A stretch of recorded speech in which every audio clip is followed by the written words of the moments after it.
The stage lights were a furnace, a blinding white-hot sun that swallowed all shadows. Below, a sea of faces, thousands upon thousands, surged and roared, their collective energy a physical force, a tidal wave of devotion. And at the epicenter of this hurricane, a man with a microphone. His voice, a primal scream ripped from the depths of his soul, cut through the noise, a melody forged in fury and pain. For a few glorious moments, he wasn't just a singer. He was a conduit for a generation's rage, a vessel for a sorrow too vast to be contained. He was Chester Bennington, the broken voice of a broken world, and on that stage, he was truly alive. But what the crowd couldn't see, what the cameras couldn't capture, was the man who would walk off that stage, the sound of the cheering still ringing in his ears, and slip back into a suffocating silence. A silence that had been waiting for him his entire life. A silence that, ultimately, would claim him. Long before he was an icon, before he was the voice of Linkin Park, Chester Charles Bennington was a kid in Phoenix, Arizona, a sensitive and artistic boy navigating a childhood that was anything but idyllic. Born in 1976, he was the youngest of 4 children, a family dynamic splintered by addiction and eventually, divorce. The world he saw wasn't a fairy tale, it was a place of deep, confusing wounds. "I remember the constant chaos," his sister Toby would later say, the feeling that things were always just on the verge of falling apart. He found solace in music, an escape hatch from the turmoil. As a boy, he'd tape record himself singing and playing along to his favorite artists, Depeche Mode, Stone Temple Pilots, Soundgarden. These weren't just songs to him, they were blueprints for a different life. A promise that there was a universe where feeling everything so intensely wasn't a weakness, but a superpower. But the shadows of his past were long, and as a child he endured sexual abuse, an experience he would later describe as having stolen his innocence. It was a secret he carried like a lead weight, burying the trauma beneath layers of pain, anxiety, and a growing dependence on drugs and alcohol, a coping mechanism that would define much of his life's struggle. The world would see an explosive frontman, a man who seemed to have an endless supply of raw power. But inside, a wounded child was still crying out, searching for a way to make the world make sense. His early attempts to make it in the music industry were a grueling series of near misses and soul-crushing rejections. After fronting a local band called Gray Days, a group that showcased his vocal prowess, he found himself back at square one. The dream felt impossibly far away.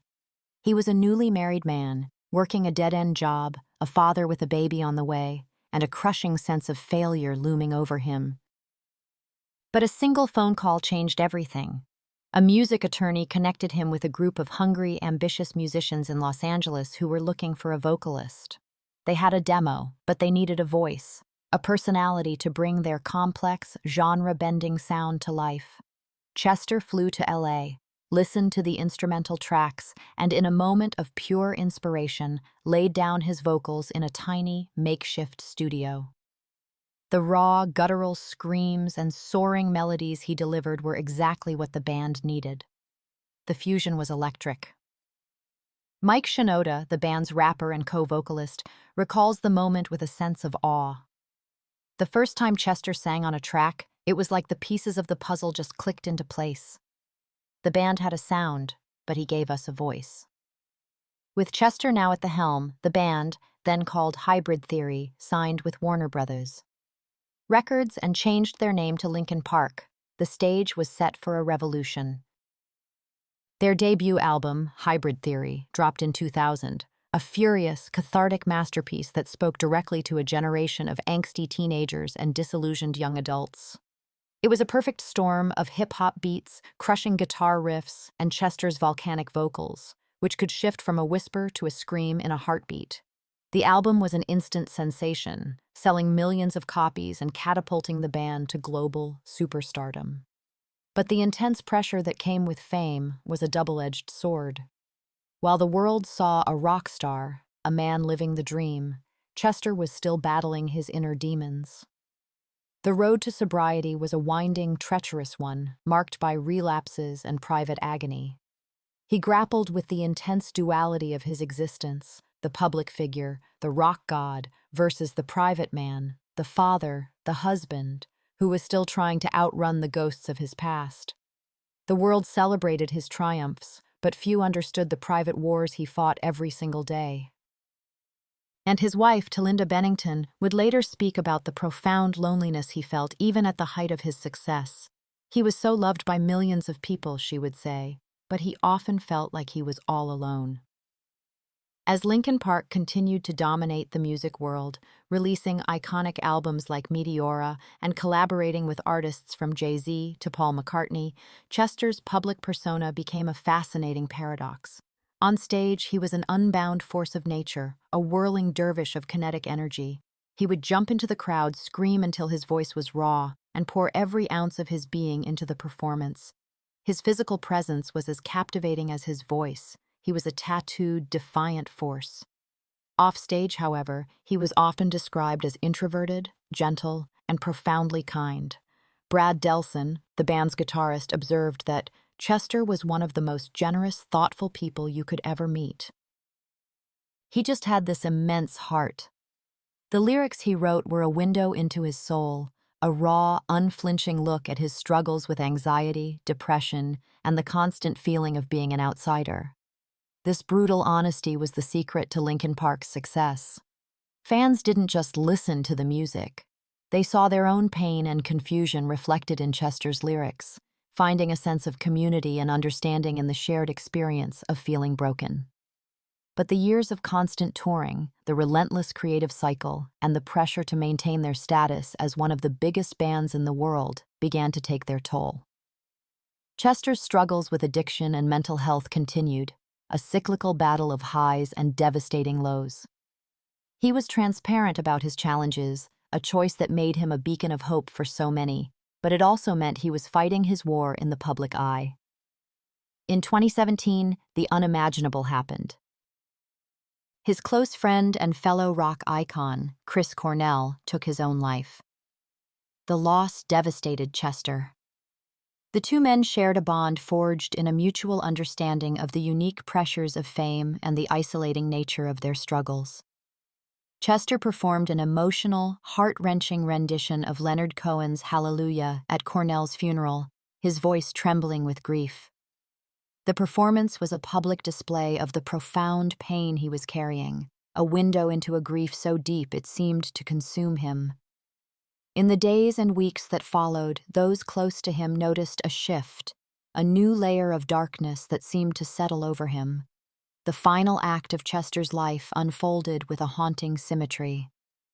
On July 20th, 2017, what would have been Chris Cornell's 53rd birthday, Chester Bennington was found dead by suicide in his home in Palos Verdes Estates, California. The news sent a shockwave through the music world and beyond. For millions of people, it felt as though the very voice of their youth had been silenced. The outpouring of grief was immediate and global. Fans created makeshift memorials, leaving flowers, candles, and handwritten notes at concert venues and landmarks around the world. The band's official social media pages were flooded with tributes, not just from fans, but from fellow musicians, actors, and public figures who had been touched by Chester's life and music. The collective sorrow was a testament to the fact that his songs weren't just entertainment. They were a lifeline for so many who felt lost and alone. In the aftermath, the narrative of his life became a powerful, tragic, cautionary tale. His death ignited a global conversation about mental health, depression, and suicide. Mike Shinoda would later say that Chester's story is a reminder that you never really know what someone is going through, even if they seem to have it all. The grief-stricken farewell was a private affair, but the public mourning was a testament to his impact. Linkin Park's music, once the soundtrack to a generation's rage, became a source of comfort and remembrance. His legacy isn't just in the number of records sold or the sold-out stadiums. It's in the millions of people who felt seen and understood by a man who, despite his own profound pain, had the courage to put his deepest wounds into song. Years later, his voice still echoes, a powerful, emotional testament to a life lived on the razor's edge between brilliance and despair. The man who screamed his way into the hearts of millions remains a fascinating enigma, a complex figure whose public triumph stood in stark contrast to his private battles. He was a performer who used his pain to connect with others, a rock star who was also a humble father, a man who gave so much of himself to the world but ultimately couldn't save himself. The memory of him on stage, backlit by a blinding light, screaming into a sea of faces, is the image that remains. It's a powerful, beautiful, and deeply tragic picture of a man who found his voice in the darkness, only to be consumed by it. And in that poignant, silent moment after the final note faded, a generation was left to wonder what secrets, what unspoken sorrows, still lingered in the quiet that followed the storm.